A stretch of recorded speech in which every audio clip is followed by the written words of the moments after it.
Shalom, saudaraku yang berada di radio line Kekitaan Keningau di Sabah. Jumpa lagi dengan saya Yosef Masri dari Keuskupan Agung Jakarta. Hari ini kita akan berbincang-bincang tentang satu tema yang cukup menarik, yaitu pertentangan di antara orang banyak.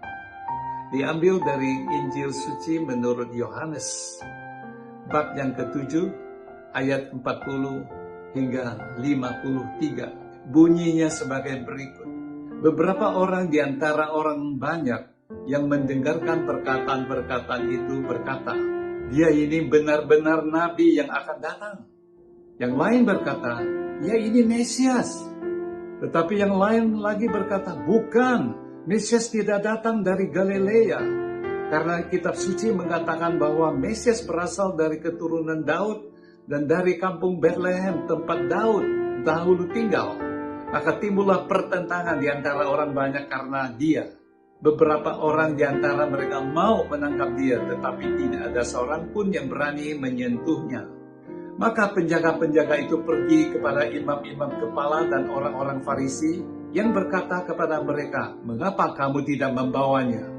Jawab penjaga-penjaga itu, "Belum pernah seorang manusia berkata seperti orang itu." Jawab orang-orang Farisi itu kepada mereka, "Adakah kamu juga disesatkan? Adakah seorang di antara pemimpin-pemimpin yang percaya kepadanya, atau seorang di antara orang-orang Farisi? Tetapi orang banyak ini yang tidak mengenal hukum Taurat, terkutuklah mereka."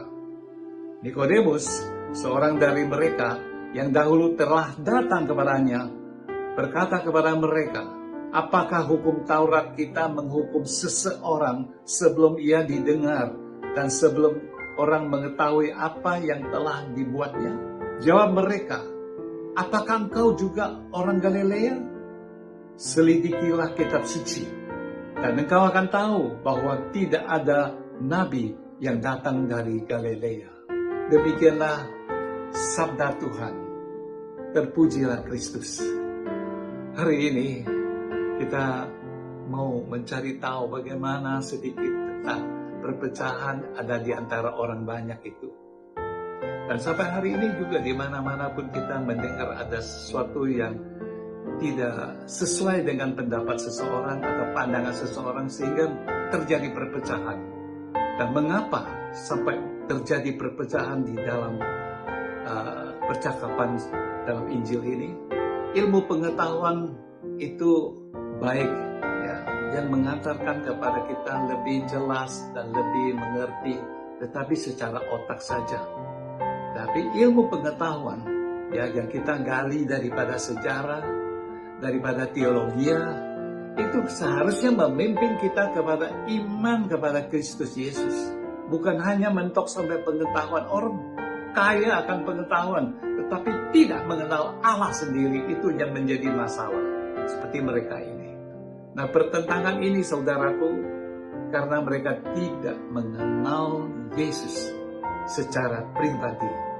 Bagaimana bisa mengenal pribadi Yesus itu kalau kita tidak mempunyai relasi pribadi dengan Yesus? Nah, hal-hal seperti ini kita bisa melihat daripada kitab Hosea, ya, bab 4 ayat 6 dikatakan, "Umatku binasa karena tidak mengenal Allah." Tidak cukup kita mengenal agama kita dengan segala upacara dan liturgi. Itu yang memang kita harus ikuti. Tetapi tidak cukup sampai di situ, saudara. Kita diajak lebih dalam lagi. "Ku cinta kau Yesus." Lebih dalam. Petrus juga diajak lebih dalam lagi untuk membuang jalannya di sebelah kanan. Baru dia mendapat sesuatu berkat. Itu cuma berkat jasmani. Kita ingin diberkati secara rohani, yaitu pengenalan akan Yesus, yaitu dalam kehidupan kekal. Karena Yesus satu-satunya Allah yang benar. Ya, dia adalah hidup kekal.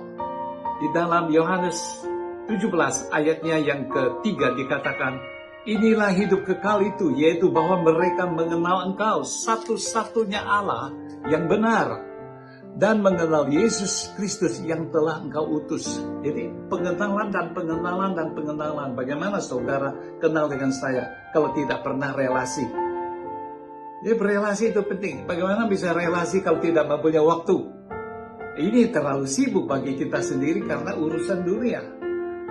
Hari ini kita diajak untuk memberikan waktu, ya, menyediakan waktu pribadi, waktu yang quality time, yang baik. Jangan sisa-sisa saudaraku kepada Allah, yang kita datang kepadanya supaya lebih tahu lagi, lebih mengenal lagi, khususnya pada masa Prapaskah ini, ya, melalui tradisi suci, melalui pengajaran gereja Katolik, dan melalui kitab suci dan sakramen daripada Ekaristi. Perayaan Ekaristi adalah pengenalan akan Dia, boleh memegang Yesus sendiri dalam komuni, dalam hosti, dalam tubuh dan darah Yesus.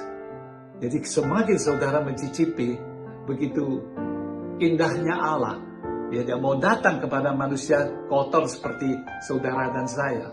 Ini adalah luar biasa. Marilah kita tundukkan kepala. Kita mau menyerahkan segala hidup kita dalam sisa waktu ini, ya, untuk lebih mengenal Dia. Amin.